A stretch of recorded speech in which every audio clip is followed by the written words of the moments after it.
Assalamualaikum warahmatullahi wabarakatuh. Alhamdulillahirabbil alamin, nahmaduhu wa nasta'inuhu wa nastaghfiruh wa na'udzu billahi min syururi anfusina wa min sayyiati a'malina. Asyhadu an la ilaha illallah wa asyhadu anna Muhammadar Rasulullah sallallahu alaihi wasallam wa alihi washabihi ajmain. Alhamdulillah, segala puji hanya bagi Allah Subhanahu wa Ta'ala yang telah memberikan kita kesempatan hidup di dunia sebagai ladang amal, dan kelak akan meminta pertanggungjawaban dari setiap perbuatan kita. Salawat dan serta salam semoga tercurah kepada junjungan kita Nabi Muhammad Sallallahu Alaihi Wasallam, keluarga, sahabat, dan umatnya hingga akhir zaman. Amin. Jamaah yang dimuliakan Allah Subhanahu wa Ta'ala, Allah Subhanahu wa Ta'ala menciptakan manusia bukan tanpa tujuan.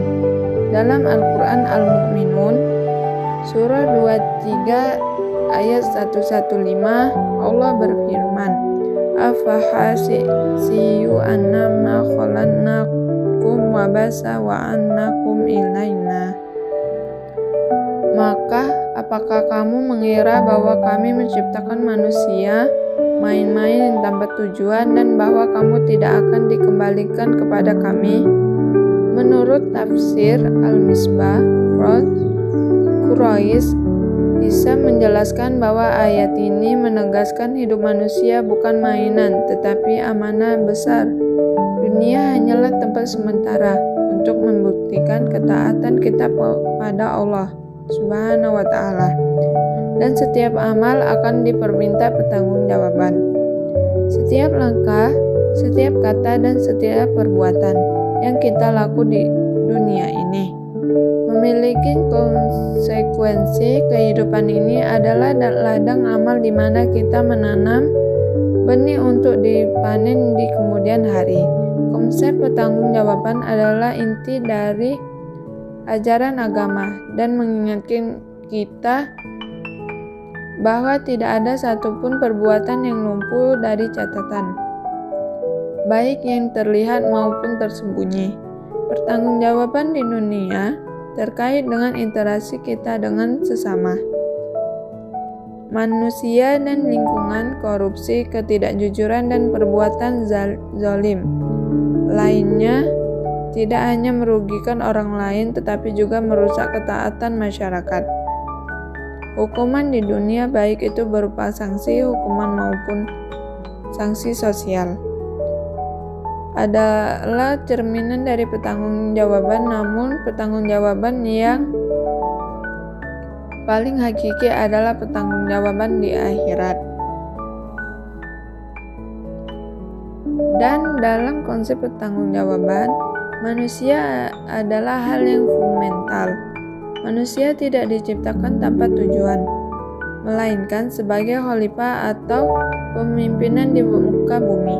Tanggung jawab ini mencakup segala aspek kehidupan, mulai dan menjaga alam, beribadah kepada Allah sehingga berinteraksi dengan sesama manusia secara adil, dan beretika. Seluruh tindakan baik yang besar maupun kecil akan diminta pertanggungjawabannya. Pertanggungjawaban ini langsung di dua alam, yaitu di dunia maupun di akhirat. Di dunia, di pertanggungjawaban diwujudkan melalui hukum dan moral orang yang melakukan kesalahan dan menghadapi konsekuensi sosial seperti sanksi hukum dari negara atau penguncilan dari masyarakat.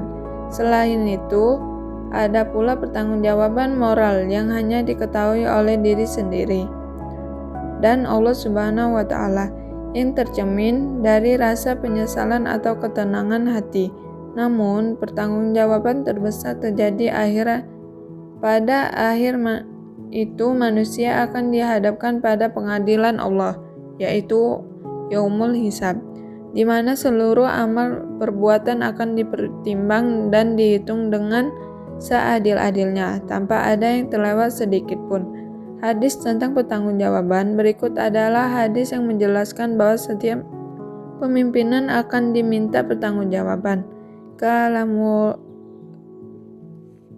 Bismillahirrahmanirrahim. Kalamu ra'ah wa kalamu ma suwalahana rohaita. Artinya, setiap dari kita adalah pemimpin dan setiap kalian akan diminta pertanggungjawaban atau kepemimpinan. Hadis riwayat Bukhari dan Muslim. Dan dalam Quran surah Al-Zalzalah ayat 7-8 Allah menegaskan, "Famay ya'madu misqala dzarratin khairan yarah, famay ya'mu misqala dzarratin syarran yarah." Artinya, barang siapa yang menegaskan kebaikan seberat zarah, niscaya dia akan melihat balasannya, dan barang siapa yang mengerjakan kejahatan seberat zarah, niscaya dia akan melihat balasannya pula.